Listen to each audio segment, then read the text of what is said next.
Hola chicos, vamos con la unidad 2. En este caso vamos a aprender sobre el Islam.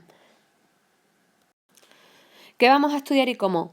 Pues mirar, vamos a ver la vida de Mahoma, el Islam, que es la religión que fundó Mahoma, el califato, que comenzó en la península arábica y creció convirtiéndose en el imperio islámico, y ya el siguiente tema, en el tema 3, conoceremos el imperio carolingio.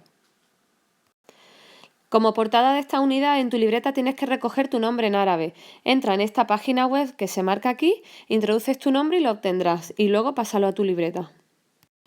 Como ya sabes, en los temas de historia siempre vemos un eje cronológico. En este caso, ves dos líneas del tiempo, una del Islam y otra de los carolingios, que es el siguiente tema que estudiaremos. En el caso del Islam tienes una línea del tiempo desde el 600 hacia el año 1100. ¿Por qué? Porque el inicio del Islam es con Mahoma. En el 622 ocurre la Égira. Esa palabra, acuérdate, porque es el momento en que Mahoma huye de la Meca hacia Medina. En el 632 muere Mahoma, 10 años después, y comienzan 3 periodos, como puedes ver en la línea del tiempo.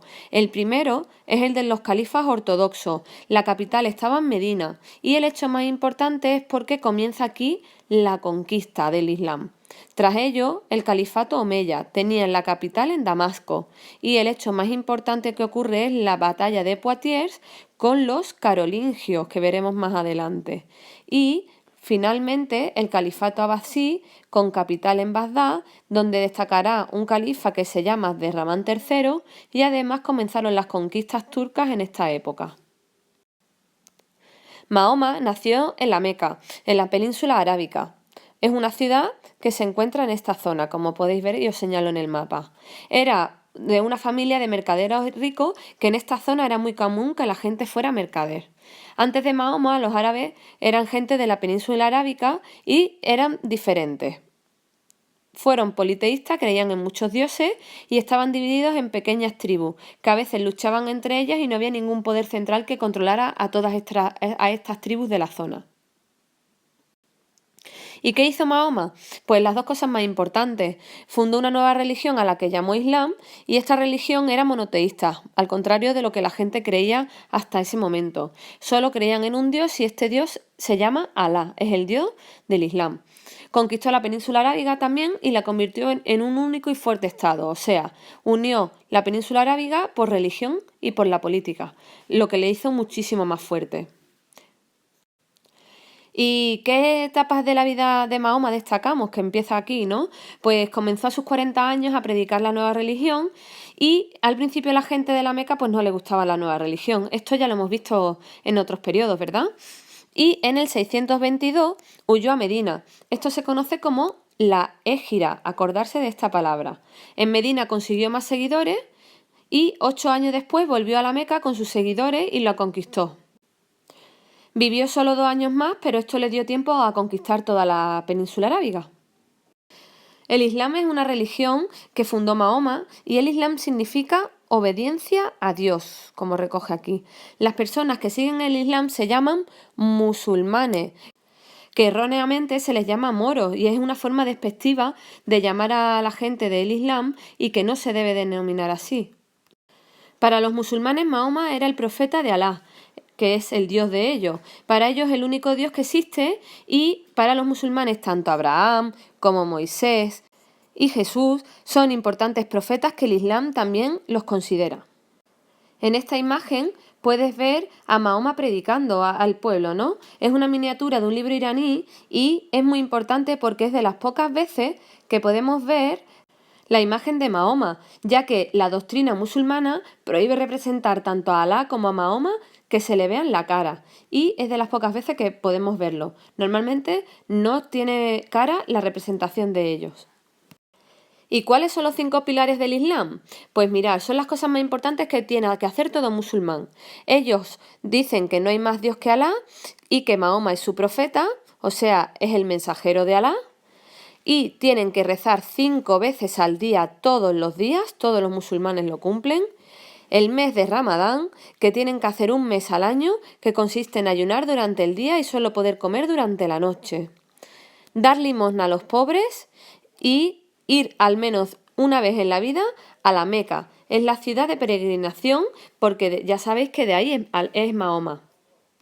¿Y qué hay en la Meca? Pues mirad, los musulmanes acuden a la Kaaba, que es un edificio cuadrado en el que se encuentra la piedra sagrada del Islam. Allí van los musulmanes y le dan vueltas a la piedra.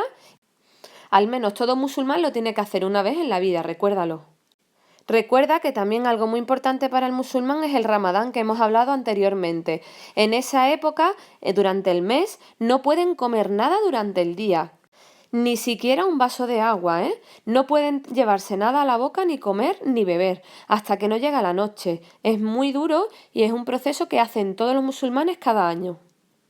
Mirad, esta es la piedra de la Kaaba y cómo es por dentro. Tiene una tela negra que la cubre y el exterior tiene sillares de granito sin decoración ni nada, y en el interior el techo sujeta con 3 columnas de madera y el suelo y las paredes que son de mármol. Ahí está la piedra y tiene además una puerta que la tenéis aquí y un suelo de mármol. Esto es lo que visitan los musulmanes cuando acudan a la Meca. Tienes ahora 4 palabras en tu vocabulario del Islam que vas a aprender nuevas. Una de ellas es mezquita, que es la iglesia, por así decir, en comparación con los cristianos, de donde van a rezar los musulmanes. Se llama mezquita. Imán es la persona que dirige la oración en las mezquitas y es la persona, a semejanza con el cristianismo, como los curas. El almuacín es la persona que llama a la oración cada día desde la mezquita. En toda ciudad musulmana, 5 veces al día el almuacín llama a la oración. En las ciudades musulmanas se escucha el almuacín cantar y es el momento en que se paraliza la ciudad y todo el mundo reza. Es muy bonito de escuchar cada día y llama bastante la atención porque se sube a una torre desde donde canta. Las madrasas son las escuelas donde enseñan el Islam a los niños y así aprenden esta religión. ¿Y qué es el Corán? Pues el Corán es el libro sagrado del Islam. Los musulmanes creen que recoge las palabras exactas que Dios dijo. ¿Y cómo las dijo Dios? Pues, según cuenta la historia, Mahoma en una cueva en la montaña se le aparece un arcángel llamado Gabriel y este le dio los mensajes de Dios.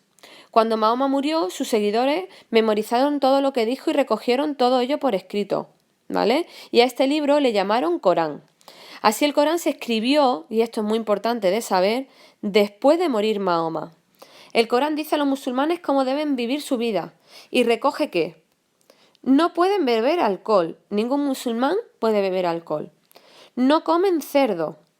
Acepta la poligamia, que un hombre tenga varias mujeres, pero esto a día de hoy no se lleva en todos los casos musulmanes, y pueden tener penas por faltas cometidas. Aquí tenéis arriba a la izquierda el libro del Corán y la imagen de la mezquita de Damasco que está en la zona de abajo, que como podéis ver es una de las más antiguas que se conservan, y a la entrada siempre va a haber una zona de fuentes, que es donde el musulmán se lava los pies y las manos para antes de rezar y se dejan los zapatos en la entrada y se entra descalzo a las mezquitas. En la zona de abajo van los hombres y en la zona de arriba van las mujeres y siempre se va descalzo. Todas las mezquitas están llenas de alfombras y no se pisa suelo sino alfombra, una costumbre también muy musulmana. Hasta aquí tienes que traer hecho en tu libreta el nombre en árabe como portada de la unidad, el eje cronológico del Islam y los apuntes copiados que hemos visto hasta ahora. Bueno, en el tema anterior conocimos que el Imperio bizantino cayó tras la muerte de Justiniano y una de las razones de que esto ocurriera fue el auge del Islam. Cuando Mahoma muere, los musulmanes eligieron a un califa, que era el líder político y religioso en la zona. Bajo su primer califa, los musulmanes comenzaron la yihad, que es la guerra santa, o sea, ir contra las ciudades vecinas. En el 750 el califato, área donde mandaba el califa, o sea, a modo de hoy sería hablar del alcalde y de su provincia, llegaron hasta la península ibérica, o sea, llegaron hasta España y además a la India, o sea, fue un imperio muy grande y a la zona de la península ibérica que conquistaron, o sea, a España hoy día, la llamaron Al-Ándalus, que mucha gente cree que solamente fue la zona de Andalucía y vamos a ver que el imperio islámico conquistó gran parte de España. Etapas de conquista del Islam. Pues vamos a conocerlas. Tras las conquistas de Mahoma, cuando estuvo en el poder, los musulmanes se dirigieron hacia el este, conquistando el imperio persa. Después se dirigieron al norte de África, que también conquistaron a su vez avanzando por el oeste y conquistaron al imperio bizantino que ya conocimos en el tema anterior.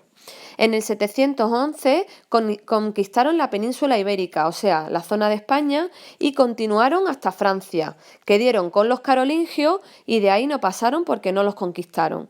Finalmente los musulmanes fueron derrotados en la batalla de Poitiers, que es lo que estaba diciendo, que no los conquistaron, no conquistaron a los carolingios y esto hizo que pararan sus conquistas a la zona del norte de Europa.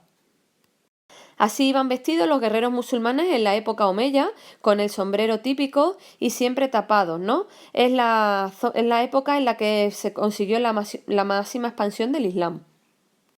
Ahora vas a conocer las etapas de conquista tras la muerte de Mahoma, porque comenzaron diferentes periodos de conquista del Islam y vamos a verlos detalladamente. El primero, como vimos en la línea del tiempo, fue el califato ortodoxo. ¿Y qué tiene para recordar este periodo? Pues que fue del año 632 al 661 y los sucesores de Mahoma en esta etapa fueron sus familiares y amigos. Residieron en Medina y de ahí viene que se llama califato ortodoxo. Todas las personas que gobernaron eran familiares de Mahoma. En el califato omeya, tras el ortodoxo, del 661 al 750, se implantó la sucesión hereditaria en la familia de los omeyas. La capital se trasladó a Damasco y el imperio en esta época alcanzó su máxima extensión. Recuerda, en el primero la capital es Medina, en el segundo la capital es Damasco. Finalmente se inauguró el califato abasí, es el periodo más largo, del 750 al 1055. Se destronó a todos los omeyas debido a la corrupción y comenzó la dinastía abasí. Son dos apellidos típicos de ellos, ¿vale? Para que entiendas que es una dinastía. Y tras una larga guerra que trasladó la capital, en este caso, a Bagdad. Los abasíes mataron a toda la familia omeya, a todos, pero un príncipe llamado Abderramán sobrevivió y escapó fundando más adelante el Emirato Omeya, independiente de Córdoba, que conocerás en el tema del Andaluz. O sea, este Abderramán consiguió escapar, se fue hasta la península ibérica y en la península ibérica él funda su Emirato independiente. O sea, los omeyas continuaron en el imperio islámico, pero por su cuenta en Al-Ándalus. Bueno, aquí tenemos un mapa de la expansión del Imperio Islámico. En la primera parte verás en rosa que es la expansión que había hasta la muerte de Mahoma en el 632. Con el siguiente periodo conquistaron con Abu Bakr, familiar de Mahoma, esta zona en naranja. Y finalmente hasta la sublevación contra los omeyas, mirad, todo el norte de África, la península ibérica, hasta el norte que no lograron traspasar y luego finalmente la zona de la India, ¿no? Mar Caspio, llegando a toda la zona hasta Kabul. ¿Y cómo era la vida en el califato? Pues mira, la organización política hacía que, como el imperio era tan grande, lo dividieron en provincias y pusieron cargos políticos, administrativos y militares en estas provincias. Esto ya se ha visto anteriormente, también lo vimos con Roma. ¿Qué tenían de cargos? Pues mira, uno de ellos era el visir, que era el equivalente a un ministro. Su función era la de la administración de grandes territorios. Al comienzo de todo estaba el califa y detrás de él venía el visir, era la persona más fuerte detrás del califa. El emir eran los gobernadores de las provincias con poder militar y político. Lo tenemos en el tercer escalón. Tras ello estaba el sultán. Eran los soberanos de los reinos islámicos y serían un título con el que se conocería más adelante al propio emperador. Lo tenemos aquí, era un representante del califa en esa zona. Era alguien que tuviera mucha confianza con el califa, si no se la podía jugar. Y el cadí estaba al frente de las ciudades y se ocupaban de la política local y de los ritos religiosos. Por así decir, a semejanza de hoy día, es el alcalde de la ciudad. ¿Y cómo es la sociedad musulmana? Pues mirar, en la pirámide, por así decir, en la parte más alta estaban los grandes terratenientes y gobernantes, se llamaba aristocracia, y acaparaban todo el poder político. Tras ellos venían los notables, familias ricas de cada provincia, altos funcionarios de palacio, terratenientes, grandes mercaderes, gente con poder, vamos. Después estaban las clases populares, agricultores, pastores, colones, que trabajaban las tierras a los grandes propietarios. También artesanos y vendedores ambulantes. Luego también en este periodo existían los esclavos, trabajaban en el campo o en las casas y, pues como ya sabéis, las mujeres siempre han tenido un papel secundario en este periodo y se encontraban bajo tutela de su marido, primero del padre y, cuando conseguían casarla, en el marido. Su misión era atender la casa y cuidar de los hijos. Vivían recluidas en las casas en una zona llamada harén, acordarse de esa palabra, que es la zona de las mujeres, de la que solo salían acompañadas y con permiso. Las ciudades musulmanas eran de trazado irregular. Al contrario que vimos con los romanos que ponían orden, toda ciudad musulmana es de un trazado irregular, o sea, son laberínticas y solían estar siempre amuralladas para evitar los ataques. Las calles eran estrellas y en ocasiones cubiertas de toldos, porque vivían en ciudades bastante calurosas, y las casas eran pequeñas, con celosías para ocultar la vida en el interior. Los edificios más importantes de las ciudades en esta época, la principal era el Alcázar, que era el palacio o castillo donde vivía la máxima autoridad en la ciudad. A menudo estaba rodeado de murallas y en un lugar elevado, ya podéis. A esto se le llamaba alcazaba. Ya sabéis entonces que es la Alcazaba de Málaga, ¿no? Era la residencia donde vivía la máxima autoridad en época islámica de la ciudad de Málaga. La mezquita, siempre presente en las ciudades musulmanas, no es la casa de Dios como en el cristianismo, tener cuidado, sino el lugar de reunión de los fieles para orar. Es un sitio para la oración. Lo hacen mirando al muro del fondo, que se llama Qibla y que está orientado hacia la Meca siempre, en todas las mezquitas. El zoco es el mercado, a día de hoy en las ciudades musulmanas sigue existiendo y es muy típico de ver en las ciudades musulmanas. Los arrabales son los barrios periféricos de alrededor, situados a las afueras de las murallas de la ciudad, y lo más importante de los musulmanes, que tomaron también de los romanos, son los baños públicos que se llaman hammam. Aquí tienes un ejemplo de cómo sería una ciudad musulmana. Como hemos dicho, está rodeada de muros toda la ciudad. A las afueras hay casas porque ya no entraba la gente, se llama arrabales. Siempre en toda ciudad musulmana está la mezquita. Luego encontramos siempre un zoco donde la gente va a comprar, o sea, un mercado. Los baños típicos que se llama hammam. También puede haber otra segunda mezquita, que es la mezquita mayor, y en la zona más alta de la ciudad, también amurallado, está la Alcazaba, que era donde vivía la máxima autoridad. Como podéis ver, no hay calles que marquen bien las calles y el orden. Las ciudades musulmanas, como hemos dicho, eran de trazado muy irregular. Hasta aquí debes de copiar en tu libreta los apuntes para la próxima clase. Para la fecha que digamos en clase, debes realizar una entrada en el blog hablando sobre Mahoma. Cultura, ciencia y arte. Y es que los árabes contribuyeron al avance de la filosofía, como el cordobés Averroes, una persona muy importante en esta época, y difundió las ideas de Aristóteles, acordarse, filósofo griego. En la literatura escribieron poesía. Su obra más famosa, que debe de sonar, fueron Las mil y una noches. Fueron grandes matemáticos. De ellos proceden los números que hoy día usamos, incluido el cero, porque los números romanos no incluían el cero, recordad, pero los musulmanes lo trajeron con ellos, y es la numeración. El arte musulmán. Y es que es muy importante, porque era un arte que tuvo sus características según dónde la ciudad que conquistaron. Se adaptaron mucho a los estilos donde iban. Por eso es muy común encontrar distintos tipos de arte musulmán. ¿Y qué construyeron? Pues mirad, construyeron grandes palacios, y de los que hoy tenemos muchísimos restos en España, de murallas y alcazabas, y además auténticas preciosidades. También construyeron mezquitas. Tenían a la entrada un patio en el que había una fuente para limpiarse y purificarse, y también todas tenían siempre una torre. A las torres de las mezquitas se le llama alminar. desde la que se llamaba la oración. Ya sabéis que lo vimos anteriormente. En el interior hay una serie de naves separadas por columnas y arcos y los suelos siempre cubiertos de alfombra. La parte más decorada, que es donde miran para rezar, es la quibla. Y en el centro está el mirab, donde suele guardarse un ejemplar del Corán. Siempre en el mirab hay un libro del Corán. Recordar que también construyeron baños que se llaman hammam. Mirad, aquí tenemos dos imágenes bastante interesantes. Una de ellas es un dibujo de época musulmana donde estudiaban anatomía y el cuerpo humano, mientras que en el cristianismo estaba todo más parado porque no se permitía debido al dogma. Los judíos y los musulmanes investigaron mucho y avanzaron mucho en medicina y aprendiendo sobre el cuerpo humano. Después tenemos otra imagen aquí muy interesante y son las norias musulmanas que crearon. Son norias de agua y que aprovechaban para poder transportar agua a las ciudades ya que vivían en pleno desierto.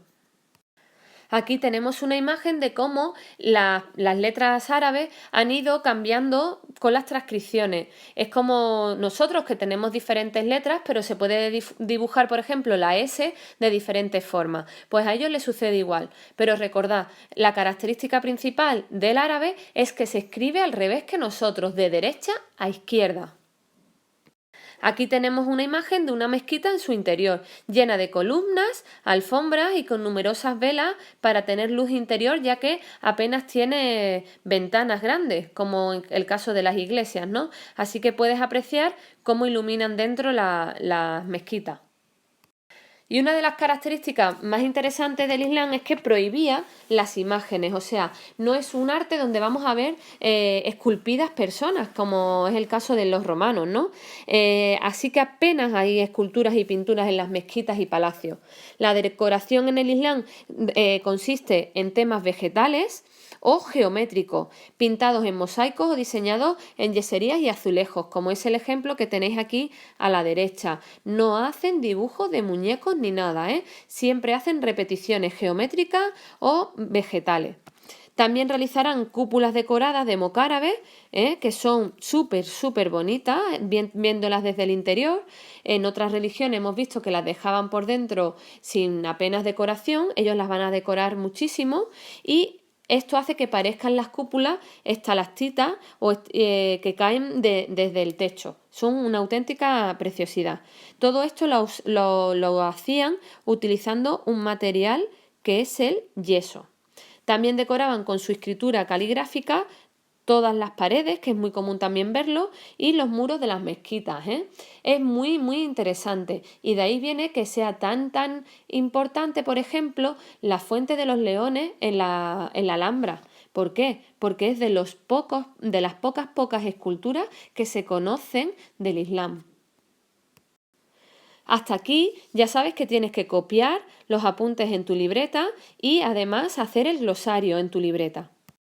Estas son las nuevas palabras que has aprendido en el tema Alá, califato, califa, Corán, mirab, minarete, mezquita, musulmán y zoco. Y tienes que buscar sus definiciones y ponerlas en tu libreta.